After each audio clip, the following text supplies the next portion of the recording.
aké prekážky riešim so ženami najčastejšie na mojom coachingu. Toto video je pre teba, pre každú jednu ženu, aby si pochopila, že sme všetky akože brutálne podobné a všetci riešime skoro to isté, lebo vždy mi napíše žena, že ty si určite myslíš, že ja som strelená a že som jediná, čo toto rieši, a ver tomu, že nie si.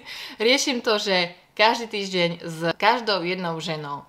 Dala som dokopy taký výcus 10 vecí, ktoré najčastejšie riešim na mojom coachingu, a dám ti tomu nejaký môj postoj, pohľad na vec, respektíve postup, ako danú vec prekonať. Toto radím aj mojim ženám a verím, že toto video padne vhod. Najčastejšie to je asi fixácia na váhu. Samozrejme, prídeš na môj coaching a chceš schudnúť, to chudnutie je teda prvotný cieľ. Samozrejme, stále hovorím tým ženám, keď sa zameráš na zlepšovanie jednotlivých vecí v danom týždni a mesiaci, tak aby sa ty cítila fajn, ako je strava, pohyb a spánok, všetky denné návyky, to chudnutie bude bonus. Ale rozumiem aj tomu, keď nevidíš to číslo na váhe také, aké chceš, a že ťa to frustruje. A máš pocit, že aj keď robíš, čo robíš, nič sa reálne nedieje. Buď sa tým necháš zomlieť, tým číslom na váhe, a vyserieš sa na to, pôjdeš tým opačným smerom, ktorý nie je ten najlepší pre teba, že vzdáš to a vyserieš sa proste na zdravú stravu a na pohyb a začneš jesť jedno cez druhé, čo je nie je to, čo podľa mňa reálne chceš, alebo proste odignoruješ tú váhu. Ak robíš všetko, čo máš, stále hovorím svojim klientkám, ak by si nerobila to, čo máš, že fakt ješ jedno cez druhé a neplníš si tie také veci počas týždňa a mesiaca, ktoré ťa majú posúvať pred, tak im na rovinu poviem, že to je to, čo potrebuješ zlepšiť, aby si schudla, ale keď robíš už všetko správne, tak presmeruj svoju pozornosť na tie mini veci, ktoré robíš správne. Lebo ak by si ich nerobila, bola by si na tom oveľa horšie, pravdepodobne by tá váha išla opačným smerom. Ak ty robíš tie veci v tom týždni a v tom mesiaci, ktoré ti robia dobre, ktoré ťa posúvajú ďalej mentálne alebo fyzicky, či to je, že vládzeš viac vo fitku, či to je, že si zaradila viac zeleniny a ovocia toho týždňa, či to je, že máš menej žalúdočné problémy, že máš lepší spánok, že si milšia sama v sebe, že máš krajšie vzťahy s okolím. Akože aj to sú všetko brutálne veci, ktoré akože sú o mnoho dôležitejšie ako číslo na váhe. Lebo ver, že aj keď budeš mať tú svoju vysnívanú váhu, dajme tomu, že si schudla, máš nejakých, ja neviem, 65, 75, akékoľvek číslo ty chceš mať, stále ťa môže to číslo na váhe kontrolovať a ovplyvňovať negatívne to, ako sa vnímaš, to, ako sa cítiš. Preto ti radím, presmeruj svoju pozornosť na tie veci, ktoré chceš zlepšiť vo svojom týždni a mesiaci.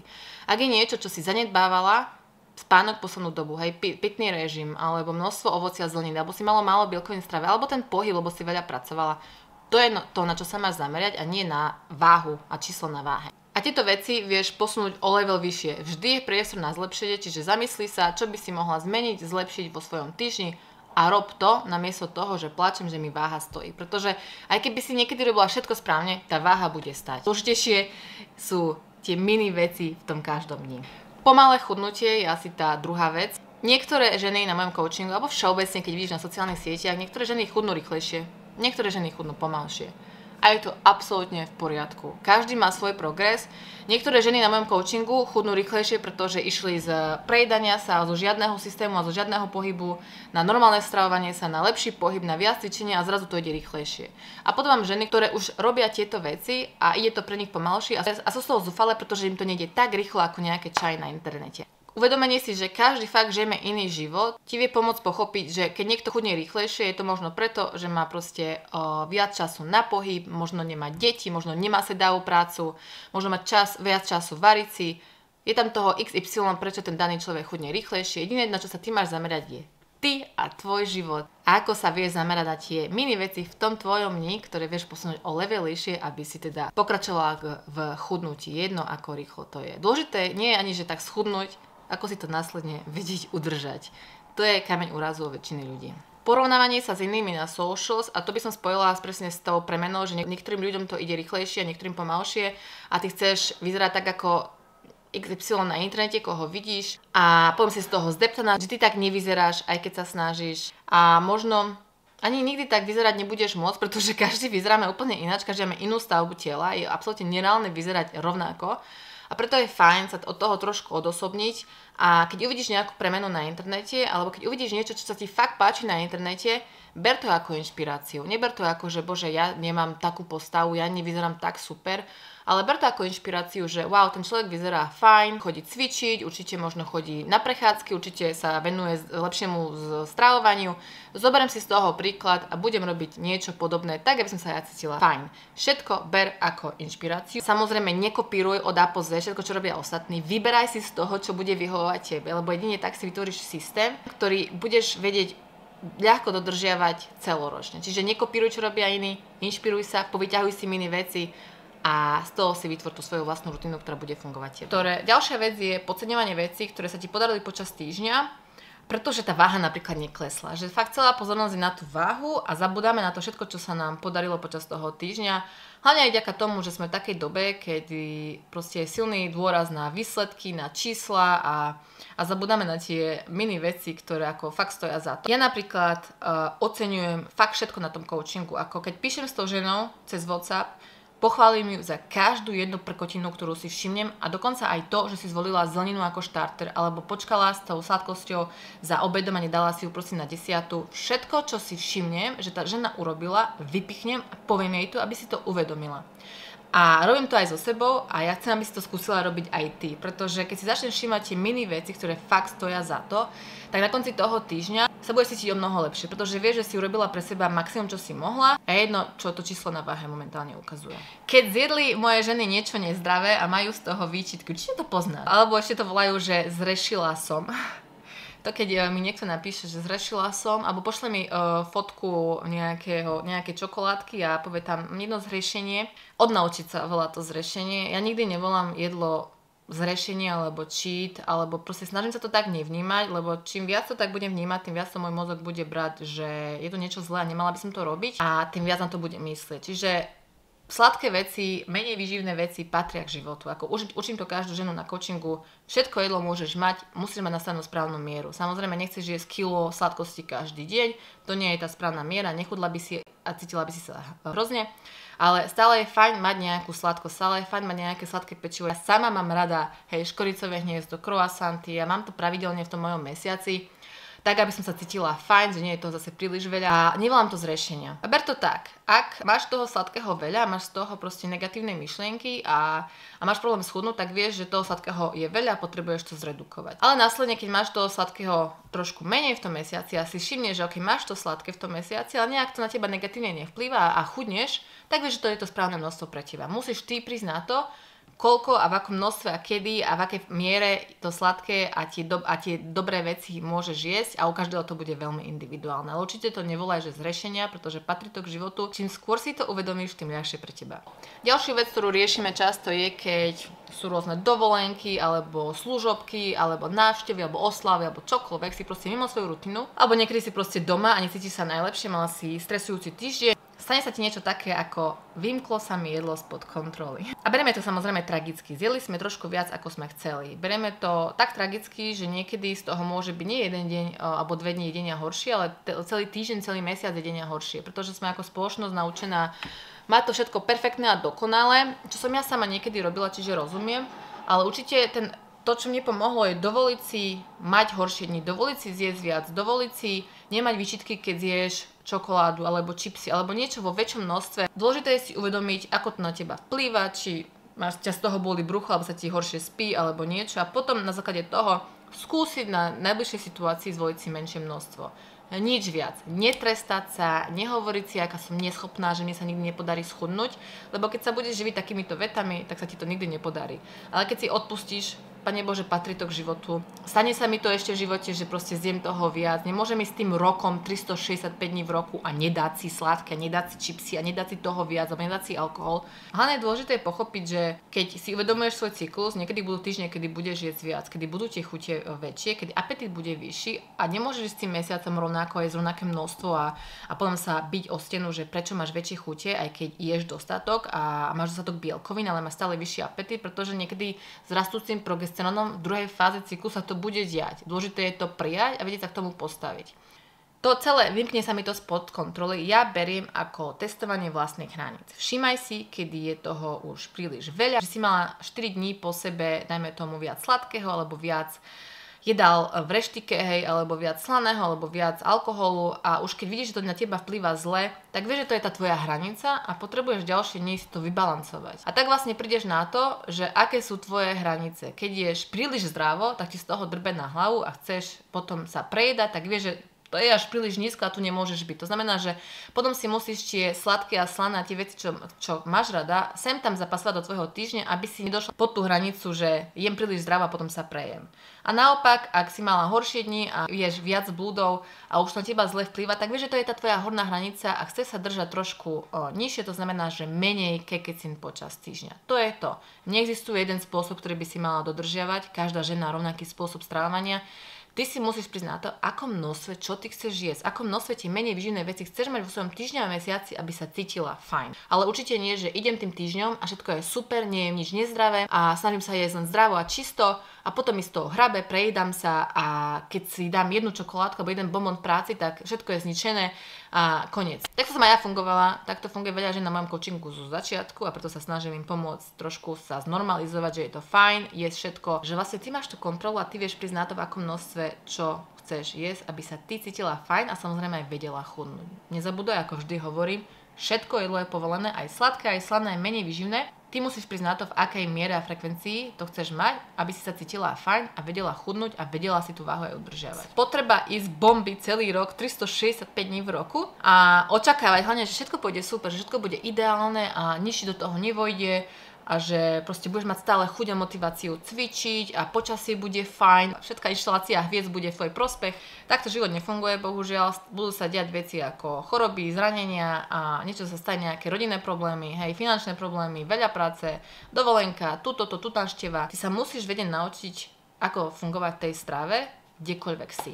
A presne preto diety, tabuľky, takéto proste jedálničky sú fajn, hej, pomáha to ľuďom chudnúť, ale neučí ťa to, ako fungovať v rôznych situáciách. Neučí ťa to, ako byť pripravená, keď sa ti život zomelie. A to je to, čo vlastne hovorím tým klientkám, že poďme fungovať tej strave tak, aby si to vedela úplne ľahko prispôsobiť, či ideš na dovolenku, či k tebe niekto príde a potrebuješ spraviť chlebičky a vyťahnuť čipsy na stôl, alebo či suseda ťa zavolá na drink, alebo že idete oslavovať nejaké narodeniny, hej, alebo že idete na chatu, alebo idete na turistiku a zrazu tam bude iné jedlo. Poďme sa naučiť fungovať v tom jedle normálne, mať aj buchty na pare, keď si na turistike, mať aj buchty na pare, keď si u babky na návšteve alebo u mamky a nebrať to tragicky, ale naučiť sa, ako mať to jedlo zapasovať do svojho dňa, aby si sa cítila fajn. Namiesto toho, že budeš vláčiť svoje krabičky po túrach, po návštevách, po grilovačkách a po kadečom. Je fajn byť akože all in, myslím na svoje ciele, ale nie až tak, že by nám z toho hrabalo a nevedela som si užiť jednu grilovačku a dať si tam mäso alebo alkohol alebo hocičo len preto, že teraz schudnem a nesmiem. A potom keď schudnem, tak sa začnem tieto veci jesť vo väčšom množstve a na svoj priberiem. Radšej sa naučiť, ako fungovať v každej situácii, kde je jedlo, o mnoho ľahšie sa ti bude udržiavať tá premena celoročne. Určite s tým spojené aj to, že je proste fajn dovoliť si robiť chyby. Dovoliť si neísť bomby, dovoliť si oddychnúť, dovoliť si piť alkohol, dovoliť si zjesť viac sladkého, slaného, dovoliť si nebyť na seba prísna, dovoliť si neísť do fitka, neosvičiť, neodbehnúť, nemať splnené ciele a kroky na deň. Dovol si byť v pohode, opadne z teba ten stres a tie tlaky.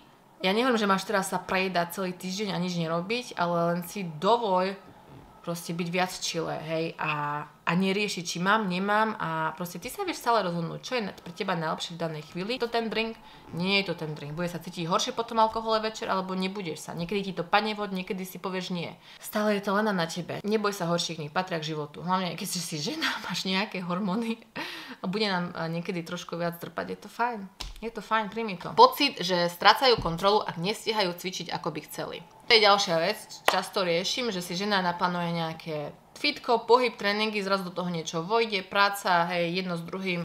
Keď nemáš tú kontrolu nad tým pohybom, máš pocit, že nemáš kontrolu nad tým jedlom. Že ten pohyb ako keby balancoval ten príjem jedla a že vlastne keď sa hýbeš, tak si zaslúžiš jesť, čo je taká akože normálna mentalita. A keď nemôžeš cvičiť tak, ako chceš, či to je zranenie, či to je hej choroba, či to je proste, neviem, rodinné problémy, hocičo, proste nevychádza ti cvičenie, otáča sa k viac jedlu, skôr priberieš len preto, že nemôžeš cvičiť.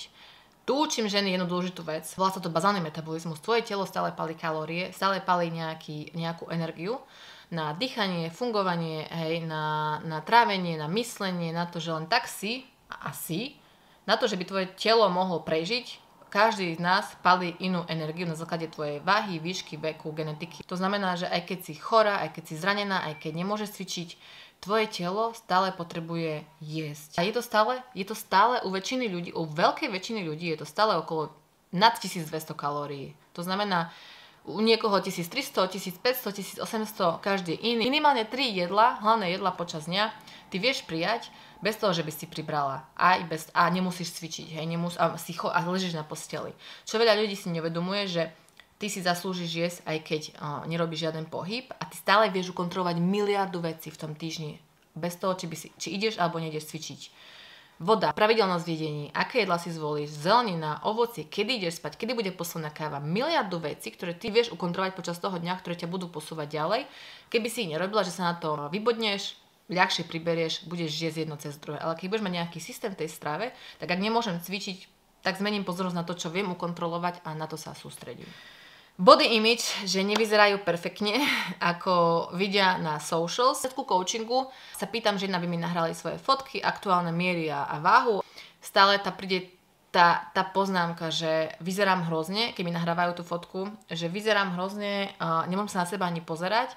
A veľká väčšina času tie ženy vyzerajú úplne v pohode. A samozrejme, hej, je tam, že treba tam možno schudnúť 5, 10, 15 kg a bola by tá postava lepšia, hej, ale stále je to fajn a stávajú sa mi aj veci, keď tá žena vyzerá úplne bombovo, že fakt je malinko treba schudnúť a možno ani nie a necíti sa najlepšie, lebo by chcela vyzerať asi tak, ako videla na socials. To by som samozrejme odporúčila nesledovať také účty, ktoré ti nerobia dobre alebo ktoré v tebe vzbudzujú, že ty nie si dosť dobrá a začať si všímať na sebe tie veci, ktoré stoja za to a každý ich má akože mega veľa. Ty nepotrebuješ mať neviem aký príjem, ty nepotrebuješ mať neviem aké číslo na váhe, ty nepotrebuješ mať neviem čo v tom živote, aby si mala hodnotu. Ty už len to, že si, že existuješ, už to je tá tvoja hodnota. Hej? Už len to, že si na tejto planete a môžeš žiť a môžeš dýchať a si kto si, to je tvoja celá hodnota. Môžeš samozrejme zlepšovať isté vlastnosti na sebe a pracovať na sebe, aby si sa cítila lepšie, aby si videla svet krajším. A to sú tie veci, ktoré stoja viac za to, ako či ty máš, koľko máš peniazy na účte, koľko robíš počas dňa, akú prácu robíš, koľko máš kil na váhe. Neporovnávať sa výzorovo, pracovať na sebe, naháňať tie dobré pocity vo všetkom, čo robíš, tešiť sa zo života. Samozrejme, keď si viac spokojná, ľahšie sa ti kontroluje potom aj tá strava, aj ten pohyb, máš viac energiu ísť cvičiť, ľahšie sa ti robia voľby v jedle, čiže menej možno sa prejedáš a samozrejme to odzrkadlí potom aj tá tvoja váha a to, ako vyzeráš a to, aká z teba ide energia. A potom je fakt jedno, kto ako vyzerá na internete, pretože ty si so sebou spokojná. No a posledná vec, chuť vzdať to vždy, keď máme zlý deň, zlý týždeň, zlý mesiac. Celý mesiac mi nevyšiel, lebo celý tento týždeň bol katastrofa. Mám to proste chuť celé zbaliť a napísať Fred, že končím, pretože teraz nie je vhodné obdobie na coaching. A ja ti na to poviem len toto. Fakt nikdy nebude ideálne obdobie. Každému sa dejú sračky a buď sa tým necháš zomlieť a budeš obeťom vo vlastnom živote a budeš sa vyhovárať, ako nemáš čas, ako jedno, alebo druhé, alebo čo, alebo sa dáš na prvé miesto. Lebo najlepšie, čo môžeš pre seba spraviť, je dať sa na prvé miesto, aj keby sa niečo dialo dookola teba, ty keď sa dáš na prvé miesto a budeš pracovať na tom, že by sa ty cítila fajn a ty si bola spokojná a vyrovnaná a šťastná, celé tvoje okolie, všetko, čo sa deje dookola teba, to odzrkadli. A keď sa ty cítiš fajn, tak potom z toho prosperujú aj ostatní ľudia okolo teba, hej? Lebo majú z toho energiu aj oni. Tak ako ja, keď vystupujem napríklad na sociálnych sieťach, to je to, ako sa reálne cítim, hej? Veľakrát mi príde správa od niekoho, že ho inšpirujem, alebo že proste dobrá energia ide zo mňa, lebo takto cítim. A tým pádom, že zo mňa ide dobrá energia, pomáham tým druhým robiť nejaké pozitívne zmeny vo svojom živote, pretože sa inšpirujú mnou. Daj sa na prvé miesto, to je to najlepšie, čo môžeš pre seba spraviť. A keď máš horší deň, horší týždeň, horší mesiac, patrí to k životu, neber to tragicky. Pokračuj ďalej. Ani ja nie som akože šťastná, vysmiatá 365 dní v roku, 24 hodín denne, 7 dní v týždni a ja mám horšie chvíli a ja si poplačem a ja sa pohádam a ja by som chcela niekedy obiť hlavou stenu. Ale potom sa snažím zameriavať na tie lepšie chvíle, na tie krajšie pocity, na to, čo chcem dosiahnuť. Čiže to bolo asi 10 vecí, ktoré bežne riešim so ženami na coachingu. Je ich určite viac, to ona by si vedela, že nie si sama, ktorá si tieto veci zažíva, ktorá si tieto veci myslí. Odporúčam ti vlastne pozrieť 7 vecí, ktoré ti zmenia pohľad na život. To je jedno edukačné video z môjho členstva, ktoré vieš nájsť, keď sa pridáš na môj Patreon, čo je komunita žien, kde ja tvorím obsah pre teba. Či to sú tréningy na dom, aby si sa naučila ako cvičiť, ale hlavne videá, ktoré ti pomáhajú meniť ten tvoj mindset kolo jedenia, kolo pohybu, kolo životu, aby si mohla robiť úplne v pohode zmeny sama doma, bez potreby spoliehať sa na nejaké reštrikcie, diety, jedálničky, kalórie. Proste chcem, aby si sa naučila jesť všetko v správnej miere pre teba, cítiť sa fajn počas toho dňa a mesiaca a vytvorila si tú svoju rutinu, ktorú vieš dodržovať kdekoľvek.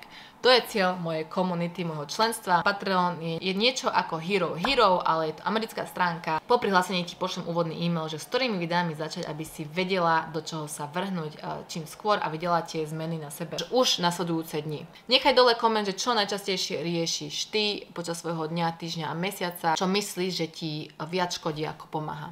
Čau.